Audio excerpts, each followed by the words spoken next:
Hello, everyone, and welcome to the Great Comms Connection. My name is Keela Flores, and I'm a Senior Field Marketing Manager here at Haiilo, where we empower you to reach, engage, and understand your employees.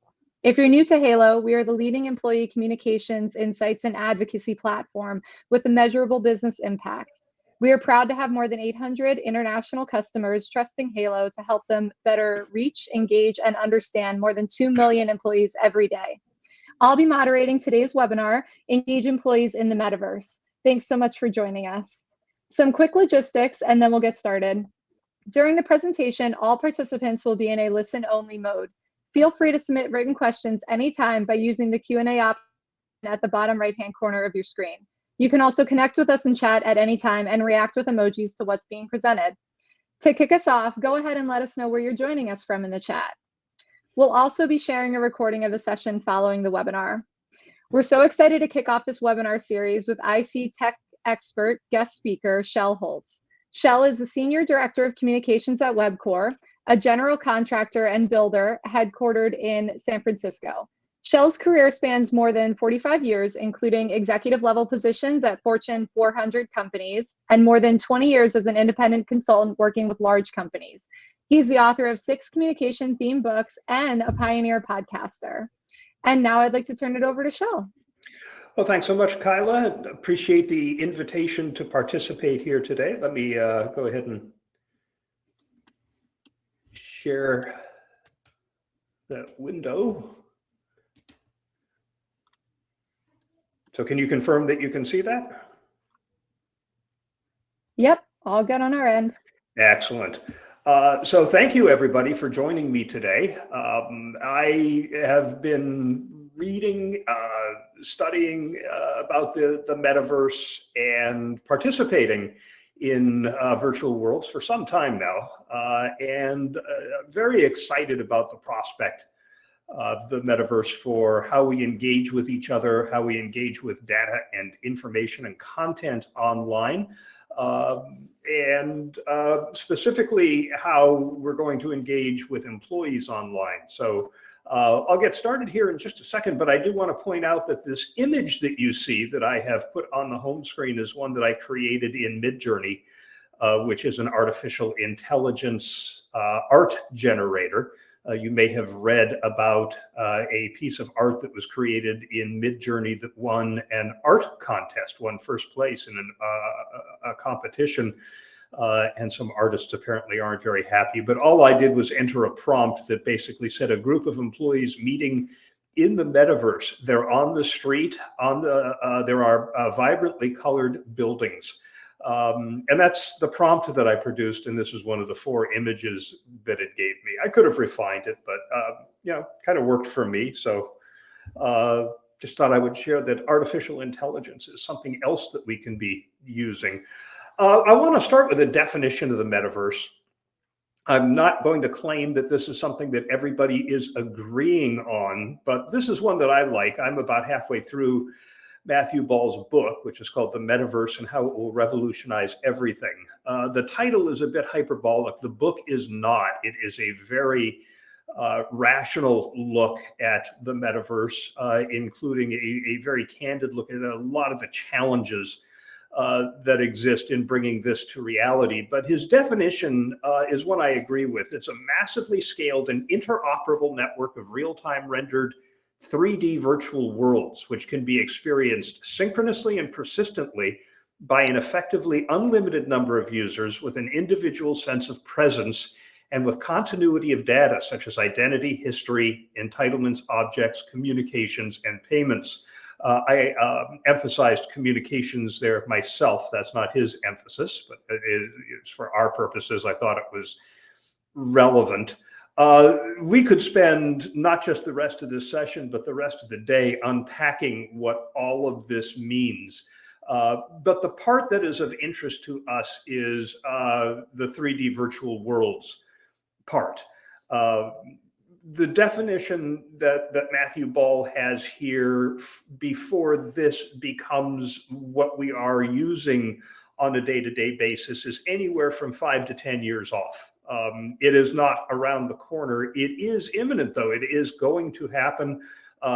There's just too much movement, too much investment, too many organizations already planning how they're going to transition to the metaverse. And the reason is that in a 3D virtual world, you're able to engage with people and information and things in a way that you are already accustomed to. The 2D world of what we call Web 2, we had to learn.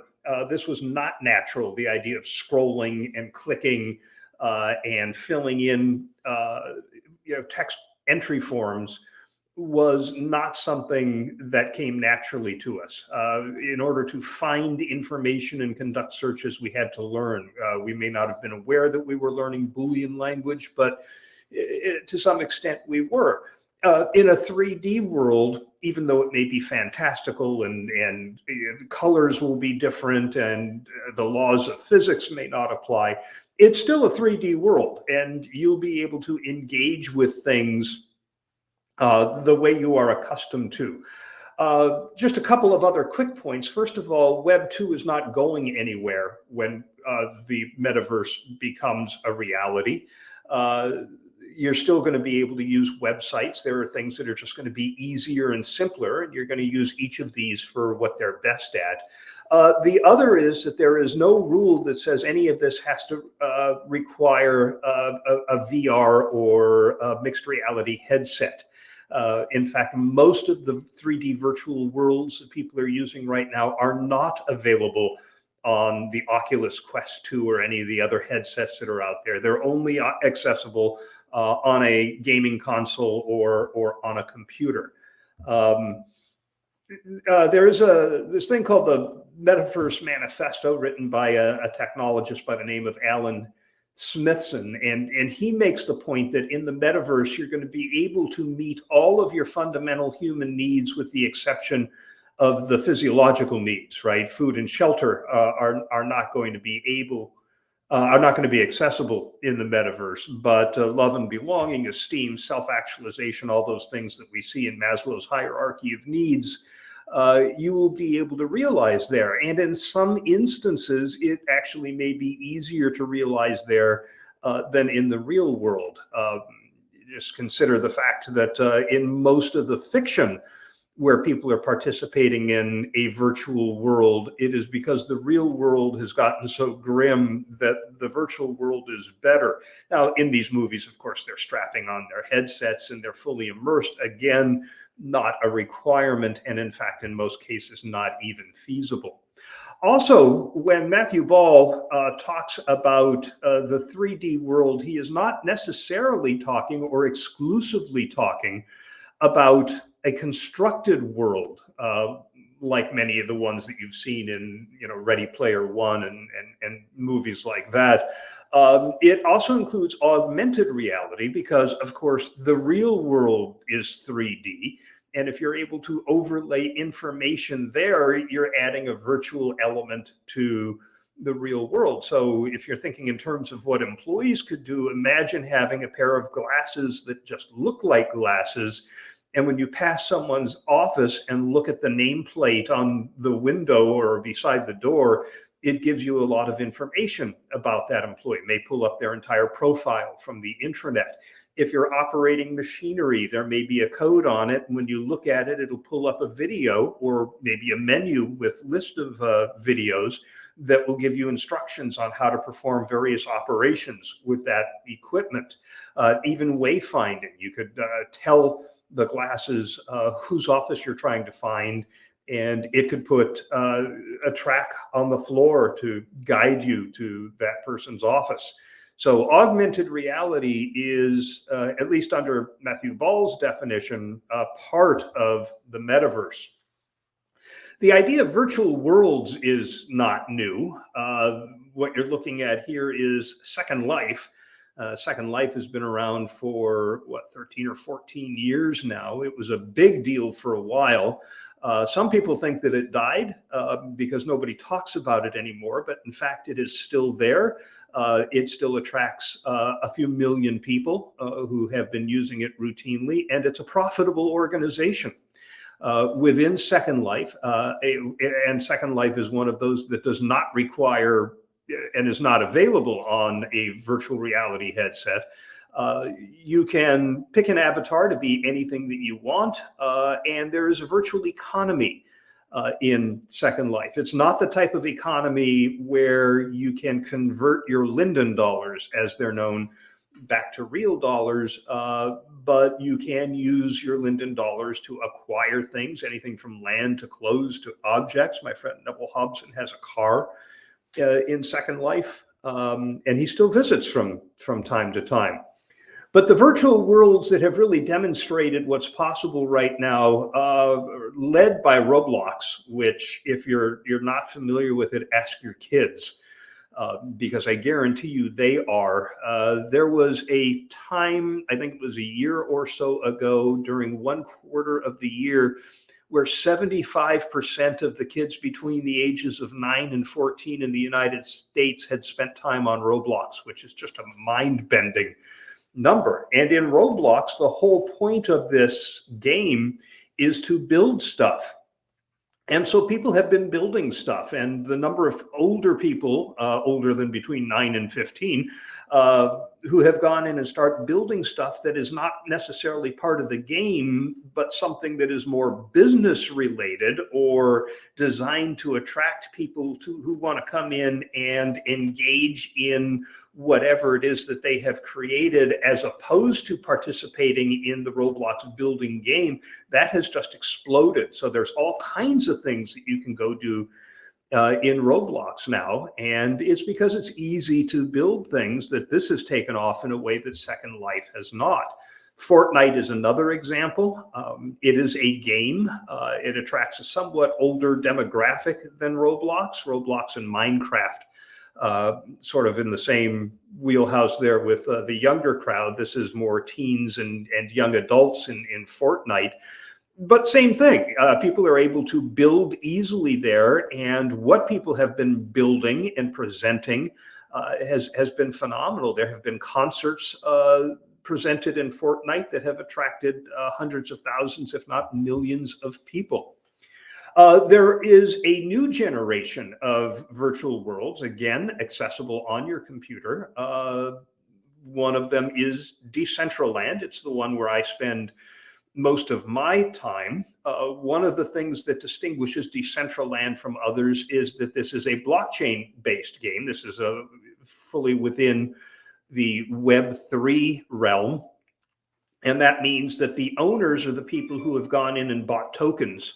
And it's community driven. That is, the community makes decisions about expansion, about the technology they're going to employ, about the phases that they're going to enter in their development. But a number of businesses have built properties. They have bought land and built properties. As you'll see, for example, Fidelity Investments has created a property in Decentraland. The list of businesses that have started to experiment, recognizing that these virtual worlds are coming, and this is where people are going to be spending their time and engaging with each other now the way they engage today on social networks and websites, is just inevitable. And businesses are trying to get ahead of that and figure it out. Horizon Worlds is Mark Zuckerberg's virtual world. He would like it to be the entire metaverse, but the metaverse, remember, is a collection of virtual worlds. It's a network of virtual worlds. And in Matthew Ball's definition, you'll be able to move seamlessly with your stuff between these virtual worlds. So you can spend some time in Decentraland and then pop into something else that's going on in Horizon Worlds and bring with you whatever clothes your avatar is wearing. The same avatar would be able to move between those worlds. And you would also be able to bring, whatever objects that you have bought or created, and your identity and whatever currency you're using. This interoperability is one of the huge challenges that they're facing from a technological standpoint, and one of the key reasons that the full metaverse is probably, as they say, 5 to 10 years off. I'm thinking more like 8 to 10 years off. The other is that real-time rendering of things that a lot of people can see. That's a technological challenge. It's basically like in 1960 when JFK said we're going to send a man to the moon. The technology just didn't exist to do that, and that's where we're at with this. But there are a lot of smart people working on this, and a lot of organizations with a lot of money that they're throwing at to solve these problems. But let's take a look at what some people are doing in these virtual worlds, because that's what's happening now. That's where the opportunity exists today. They may not allow for an unlimited number of people to participate at the same time. They may not render in photorealistic 3D the way that Matthew Ball envisions, and a lot of other people who are involved in this space. But they are virtual worlds that exist today, and you can participate. And some examples real quickly that organizations are doing is Seoul, which has created a digital twin of the entire city.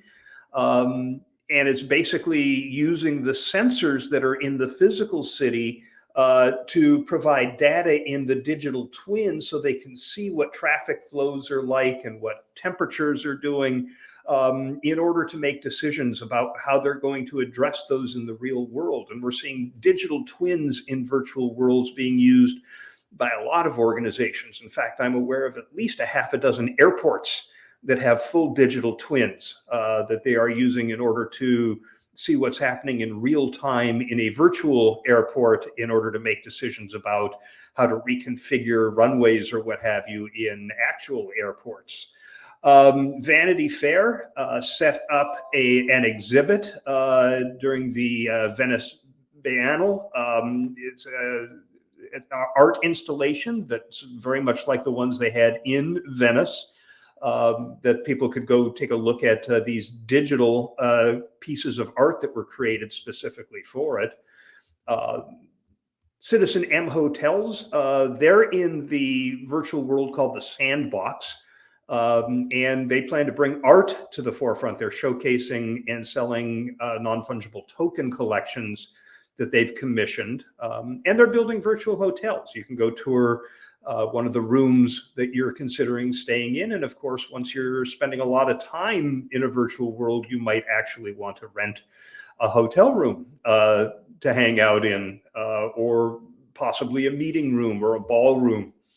And here's Fidelity Investments in Decentraland with their 8-story structure that is designed to provide financial education and entertainment to attract young investors to their platform, recognizing that young people are the ones who are mostly engaged in the metaverse right now.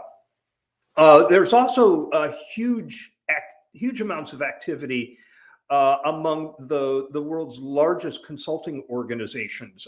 PwC, PricewaterhouseCoopers, and McKinsey have both produced massive white papers on the metaverse.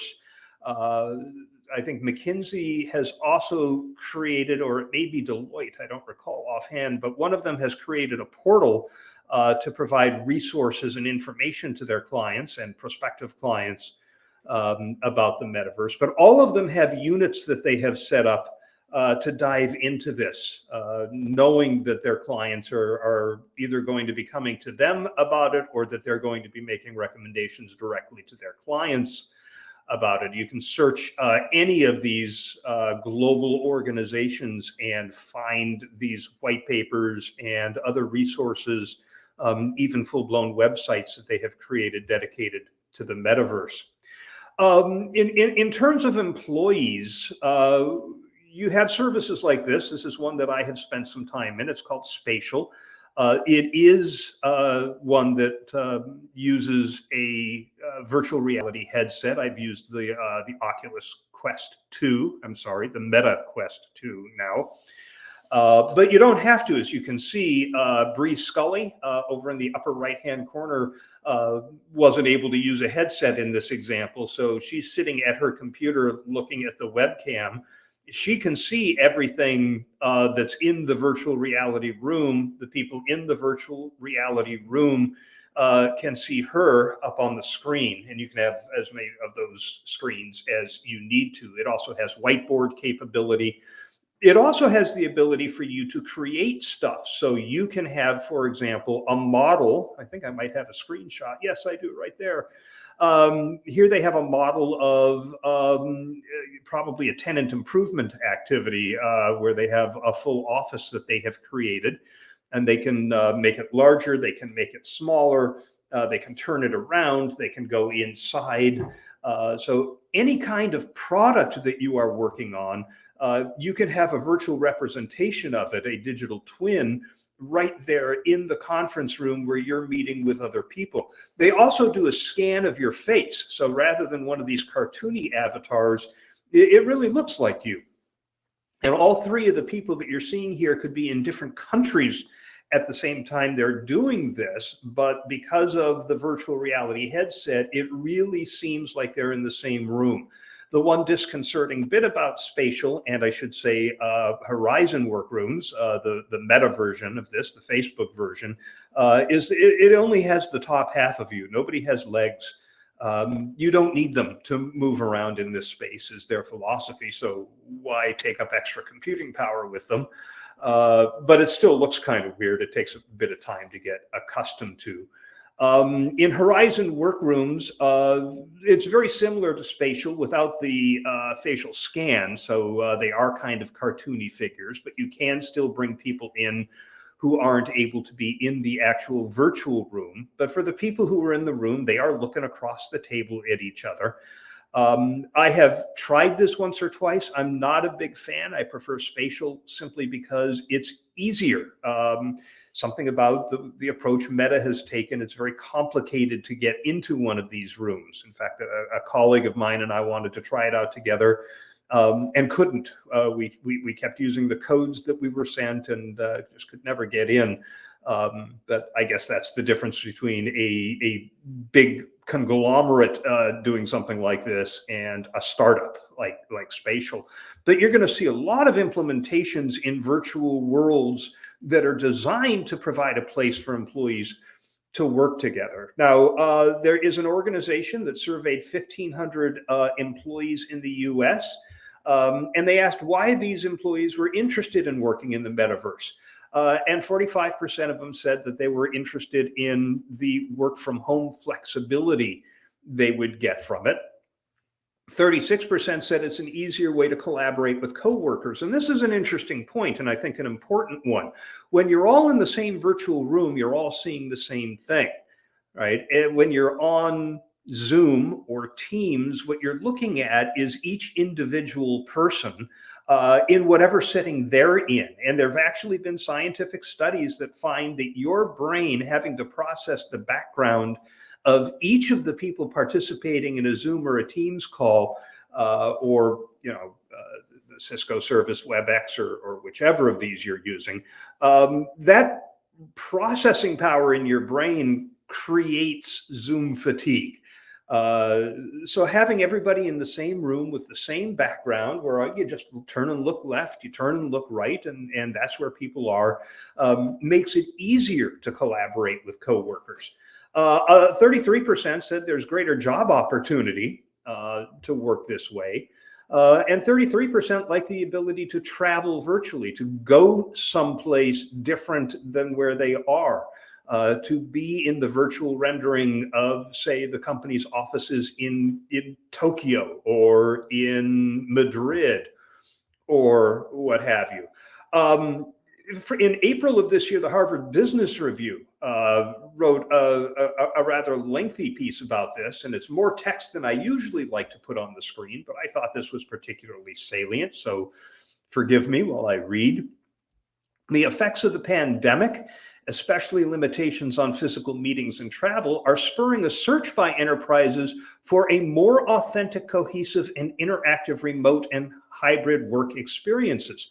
The metaverse seems set to reshape the world of work in at least four major ways: new immersive forms of team collaboration, AI-enabled colleagues, that is, virtual people, not real people, but characters who have been programmed to function with artificial intelligence to address specific issues. Consider an AI human resources representative or an AI IT troubleshooter. Then there's the acceleration of learning and skills acquisition through visualization and gamified technologies.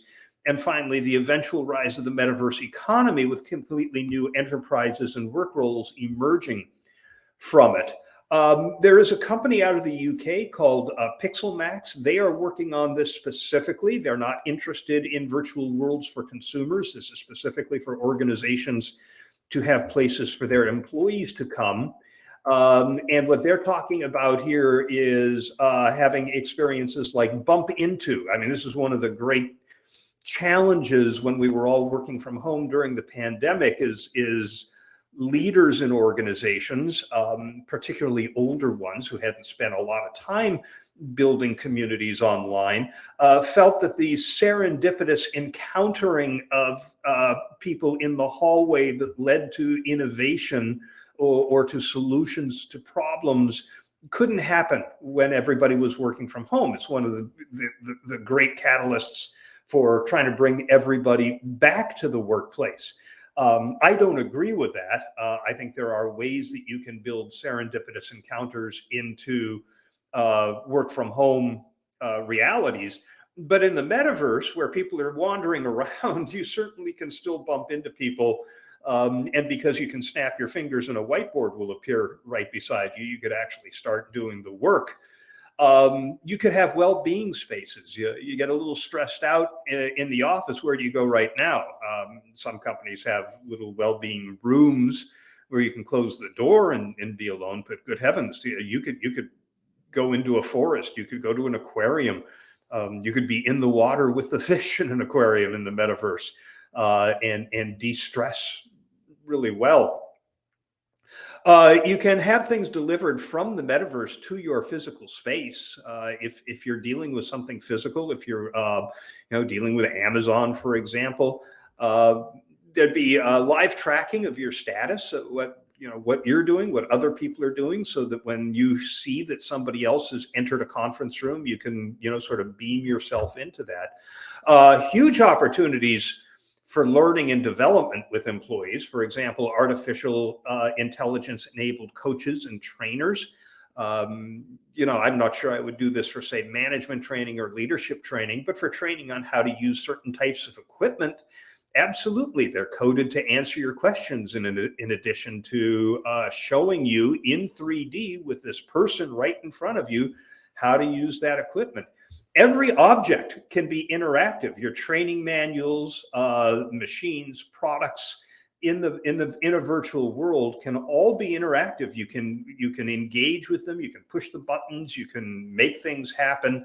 You can also have 3D displays, 3D step-by-step how-to guides that actually show you how this is done on the machine itself, rather than a diagram on a printed page. There's the ability to have role play situations and simulations, anything from a high pressure sales presentation to how to deal with a difficult client, to having one of those challenging conversations with maybe a low performing employee who is going to be put on a performance improvement plan and probably won't be happy about it. 3M is selling this stuff right now. They are selling VR safety training that puts you in a virtual world to learn safety, rather than the ways that we are teaching safety right now. You can have all hands meetings in the metaverse where everybody from around the company, from all the different cities, states, or countries, can gather in one meeting room and watch the CEO deliver a talk at some point. Because you'll be in Tokyo, you'll hear the CEO speak in Japanese, while the person sitting next to you is from France. You'll hear the CEO, that person will hear the CEO speaking in French.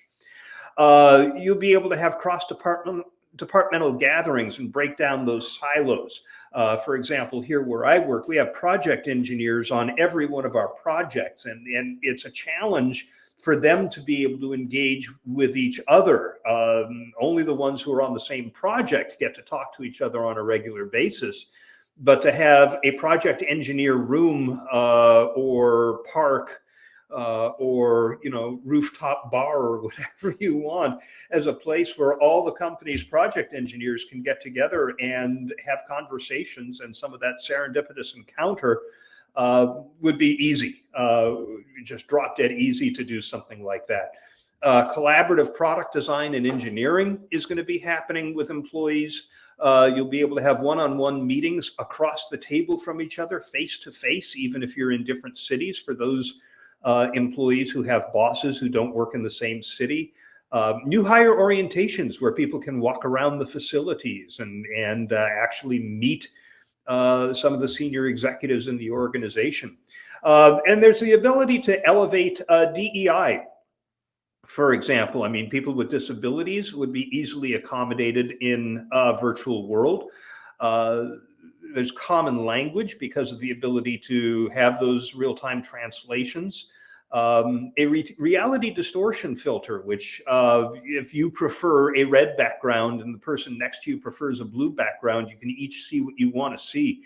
And it's not going to affect anything else that you're doing or anything else going on in the virtual world. They're now setting up safe zones where things like sexual harassment cannot happen. And training. I actually took this steps of privilege training where you stand parallel to a group of other people. You can see their names. They're all AI figures. They're not real.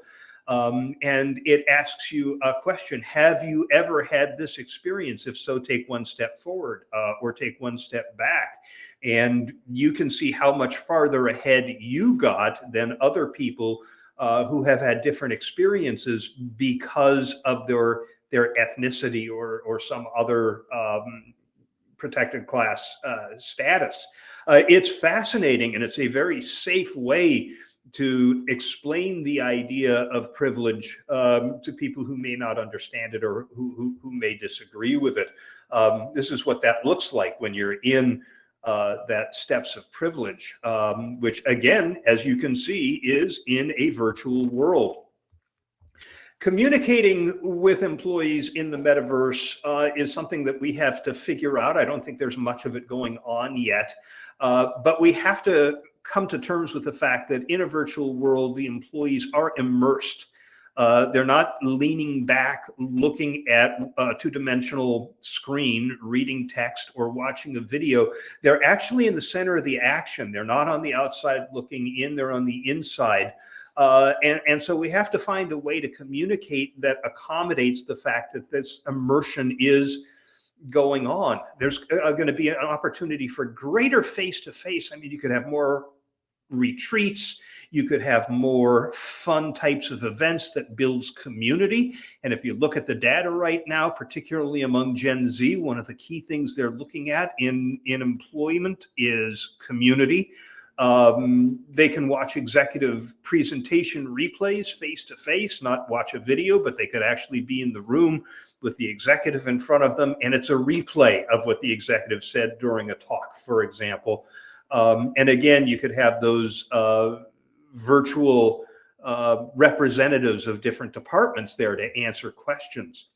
And you can create visualization that is much easier for people to comprehend than what we're accustomed to. So, you know, if you have a vision statement, you ask people to close their eyes and envision this envisioned future that we have for the organization. Well, why not just build it and let people see what it looks like? Much easier to get people excited and motivated to help drive the company's business plan to achieve that vision. And of course, once we get into these virtual worlds more frequently, other ideas about how to communicate with employees are going to emerge. So what should you be doing right now? The main thing is find a virtual world that appeals to you and start spending some time there. These are some of the more popular ones out there: Crypto Valves, Decentraland, again, the one I'm in, the Somnium Space, the Sandbox, Horizon Worlds. You'd also be well served spending time in Roblox, Minecraft, and Fortnite for the same reason. In a lot of these, the economy is going to be based on blockchain. So I would urge you to get a crypto wallet. I know that crypto has crashed. That's not the point. The point is that if you have a change of clothes for your avatar, that's going to be an NFT. It's going to be in your wallet. And when you're ready to change clothes, that's where that's going to happen. So just get a wallet. There's a lot of easy explanations out there on how to do this. It doesn't cost you anything. And be prepared. By the way, every company should have a crypto wallet right now, just so they're ready to pay the ransom on a ransomware attack where they lock up your files. They generally want to be paid in Bitcoin. And if you're not set up with a wallet, it could take days before you're able to make that payment. And most companies do pay that ransom, by the way. Read everything you can.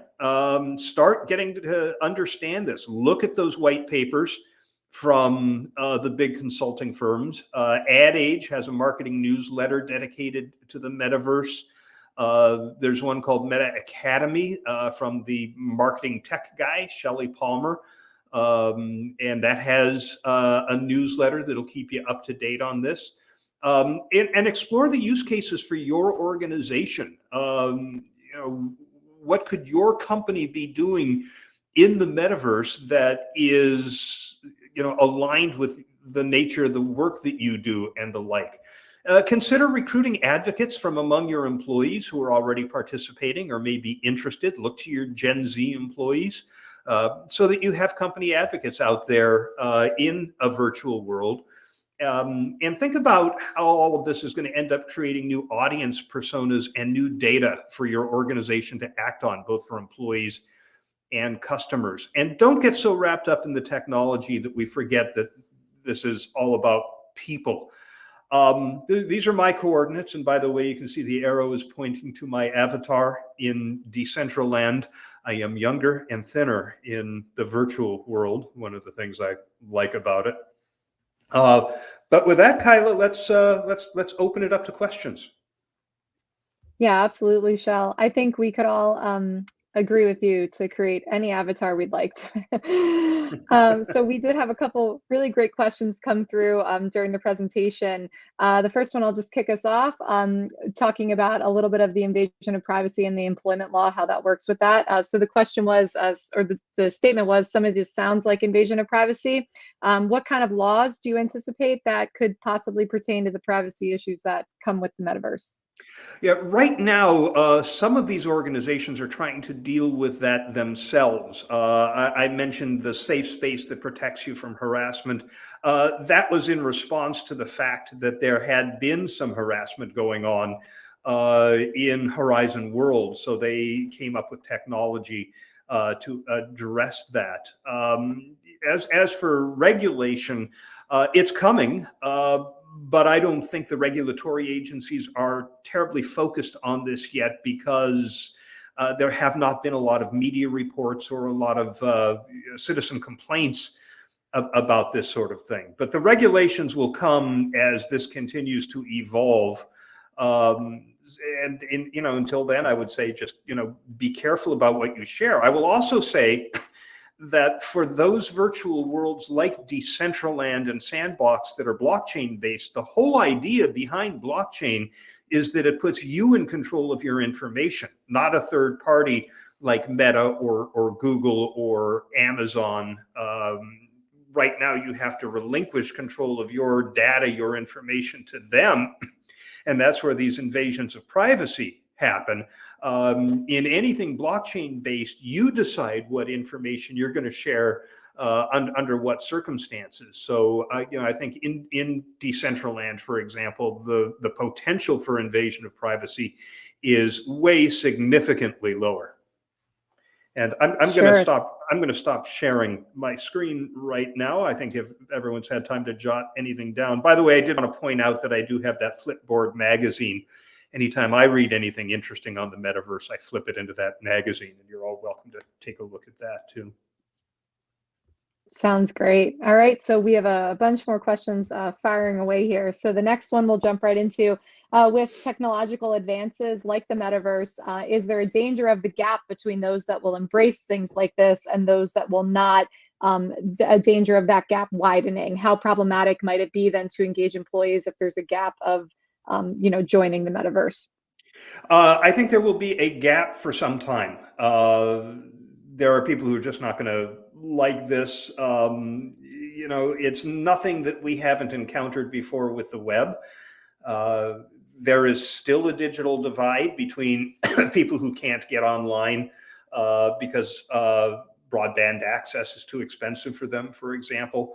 I think, from an employment standpoint, if an employer says you're going to do this, this is where we're going to meet, and they're providing you with the hardware, and presumably if you're a full-time remote employee, they're also covering the cost of your broadband for it, that divide won't exist. But for people, out in the world of consumers, yeah, absolutely. There are technological requirements for this.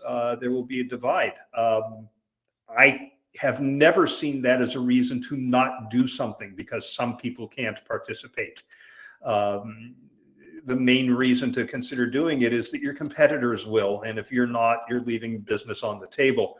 There have always been haves and have-nots, and I think we can do everything possible to try to close that gap. But I wouldn't let it stand in my way of pursuing this, because this is where the whole online world is headed. Great. So there are a bunch more questions, but one just came in from Celine that I think is really great for a follow-up. So she had asked if the hardware to join these virtual environments is expensive. So I think that leads more into the adoption. Not particularly. I think the basic computer you get from Dell or Lenovo these days will get you into Minecraft or Roblox or Decentraland. The ones that are virtual reality, you need to have a headset. So Spatial, for example, if you want to be in the 3D part rather than just have your video on a screen, yeah, you have to have a headset. The prices of those are coming down. I mean, the Meta Quest 2, which is the one that I have, I think the price is going up, if it hasn't already, to $399. I'm not going to try to say that's nothing, but in the broad scheme of things, it's not terrible. So there are a lot of people who are now able to, I use my Meta Quest 2, among other things. I'm in a virtual world dedicated to exercise. And there are people there because there's a monthly fee for this. And the monthly fee is there because they're using A-list music and they have to pay the royalties on this music. And by the way, only available in North America for that same reason. Unless you have a VPN, then apparently you can log into a North American server. But there are people who say, I just had this expense come up and I can no longer afford the monthly fee, which I think is $29. So there are people who have, they're on a fixed budget, and that monthly fee can be problematic, but somehow they still manage to afford the original $299 to buy that headset. So yeah, but for the computer-based virtual worlds, your computer, I would be surprised if you weren't able to access most of the virtual worlds that are available to you now. Awesome. Okay, great. So there's a few questions too around frontline workers or manufacturing workers.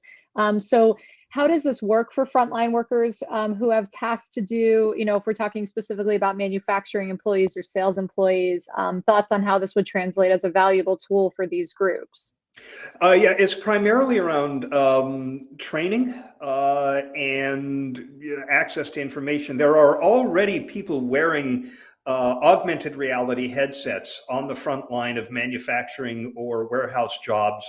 The idea being that they don't have to use their hands to get to information. They can be doing their job. The information they're pulling up through oral commands, audible commands.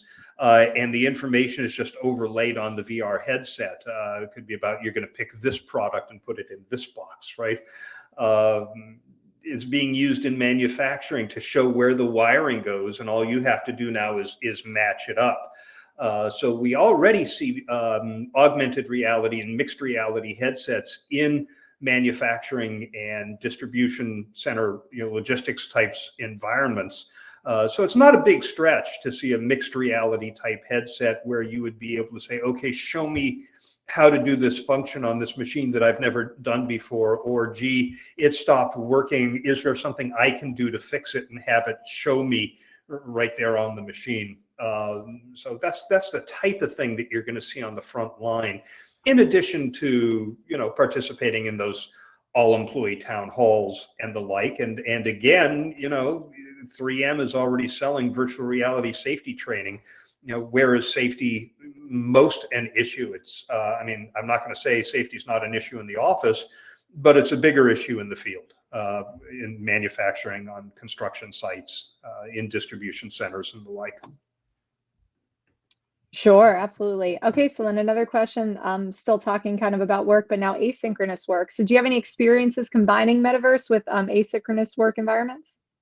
I don't, because I haven't actually done work in the metaverse yet. I'm just in there exploring it. I haven't been with an organization that's doing anything in the metaverse, or I should say in a virtual world, because these aren't all interoperable yet. So, the metaverse is very nascent at this point.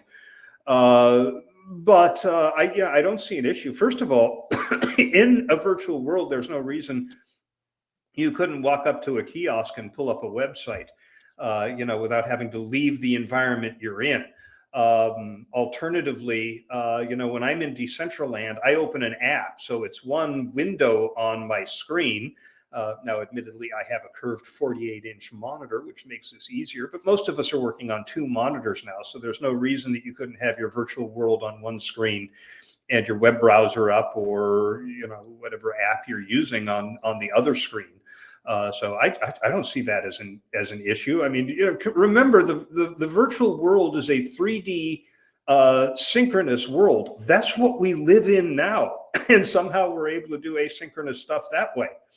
So, why would all of this being a virtual world be any different? Absolutely. Okay, the next question, how many companies are trying out the metaverse? Do you have any stats regarding that?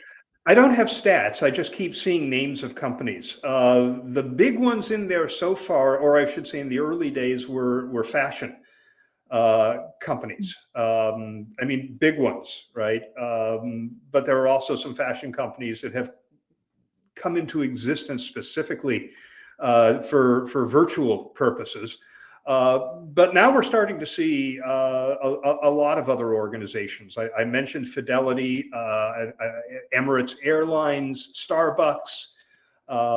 If you do a search on companies in the metaverse, you'll see a long list, lots of long lists of companies, and mostly what they're doing is the same thing they did in the early days of the web and the early days of social media, which is trying it out. Right? They're experimenting at this point. I mean, there are some that are actually doing some interesting work. One of the ones that I just read about, I would not call this a company or a business, but it's an interesting concept. This is the Frida Kahlo estate, the Mexican artist. Her heirs are opening a museum. I think it's in Decentraland, where they're going to put on display art that she created that has never been seen by the public before. So, if you want to go tour this museum and see this art that you've never been able to see before, the only place you're going to be able to do it is in a virtual world. Very cool. Okay. The next question, from what I understand, this is all very energy intensive. Are there any concerns around the environmental impacts? What's energy intensive is blockchain, not necessarily virtual worlds. So first of all, the virtual worlds like Roblox, for example, and even Horizon worlds, the Meta virtual world. These are not blockchain based, and they are not energy intensive. As for the ones that are blockchain based, there is tremendous amount of work going on right now to address that issue. In fact, if you're familiar with Ethereum, they just had it was a big enough deal that it made mainstream news. You didn't have to be paying attention to the industry news. They did what they called a merge to move away from proof of work as a means of mining to proof of stake, which is not energy intensive. There are some other challenges to be dealt with, but like I said before, there are some very smart people with a lot of capital working on this issue, and it's something that they will solve. But yeah, they're well aware of it, and they know that this needs to be solved. And there's several proof white papers out there that are proposing alternatives to proof of work. Proof of work is the one that is energy intensive. Very cool. Okay, great. And so how would you suggest you could engage in employee advocacy in the metaverse? Well, I think there's a couple of things. One I already mentioned is find your employees who are active in virtual worlds and say, hey, how would you like to be one of our company advocates in this virtual world? I mean, it would not be the same as, sharing social media posts and the things that you can do right now. I am, by the way, a SmartShare customer. And it's great in social media, but we're going to have to find other ways to be advocates in the virtual world. You could have a virtual spokesperson. We talked about virtual coaches for training. Why not a virtual spokesperson who can attend events or even just be there to answer questions? We're definitely going to see virtual spokespeople. In fact, there's an article for those of you who listen to my podcast. It was an episode that Neville and I did last week where we talked specifically about forms of advertising that are coming to the metaverse, and virtual spokespeople is one of the two key types of advertising that we talked about. It doesn't have to be for advertising. It can certainly be for advocacy. Very cool. Okay, great. Now this is a fun question too that came up. So is there any discussion of holographic projection to make things really three-dimensional, or is that kind of too much bandwidth, too much of a hefty price tag? What do you think?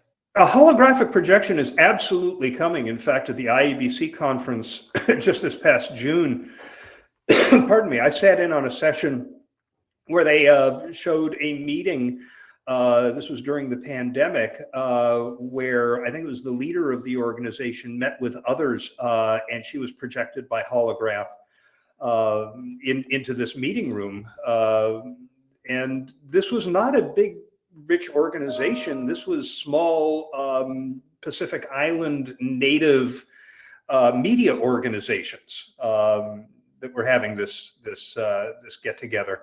But it was not ridiculously expensive or overly cumbersome technologically to pull this off for the leader, the president of this organization, to meet with this team as a hologram. We're seeing music acts. ABBA is, if they're not available now in concert, they will be. It's a hologram concert. So yeah, it's coming. How it fits with the metaverse, I'm not entirely sure. I suppose, for you Star Trek fans, the holodeck may exist one day where you can exist in a metaverse where everything is just around you and you don't need to be in front of a screen or, wearing a headset. But right now, hologram technology and metaverse technology, I think, are currently mutually exclusive. But it's definitely coming. Very cool. So just to be mindful of everyone's time, we'll just answer one more question quick. So what level of moderation or supervision do you think is possible, Shel, with regards to acceptable behavior, kind of ensuring bullying, harassment's identified, reported, all of that sort of thing in the metaverse? Yeah, that's again, that's what they're working on. That's why they have these virtual safe spaces where you can basically toggle a setting and say, I don't want to let anybody who, say, maybe I'm not connected with, to be able to reach out and touch me virtually. So I think part of it is going to be technological solutions. Part of it is just going to be, codes of conduct, which I hope are monitored and adhered to a little better than we're seeing in some of the social media, the big social media spaces, where people are getting away with things that are clear violations of the codes that these organizations have put in place. And I think this is one of the reasons that the people who are very enthusiastic about the metaverse are enthusiastic about the ones like Decentraland and Sandbox and the like, and less so Horizon Worlds, which, you know, is Mark Zuckerberg's innovation and will bring his values into it. I've also taught, I have not spent much time there. I went to a Foo Fighters concert in Horizon Worlds, but I haven't wandered around, but I understand it's kind of drab, dreary, and pointless right now, despite the fact that it's also huge. Whereas wandering around Decentraland is fascinating and fun and engaging. But because there are people who are very serious about it behind it, they're going to establish those codes of conduct and methods of enforcement. And of course, if they don't, government's going to step in and regulate. And they very may well do that anyway. Again, with, you know, the critical mass of people engaged in the metaverse, the network of virtual worlds, a ways off, there's time for government to figure out how to deal with this. But right now they're busy dealing with crypto. Absolutely. No, that's wonderful. So I just want to thank you so much, Shel, for joining us today on the Great Comms Connection. We really appreciate you sharing our expertise with engaging employees in the metaverse. So thank you very much for helping us kick off this series. And thank you everyone for joining us today too. We're really excited to share more insights with you as this series continues. Wonderful. Thank you, everyone. Have a good day. Thanks, everyone.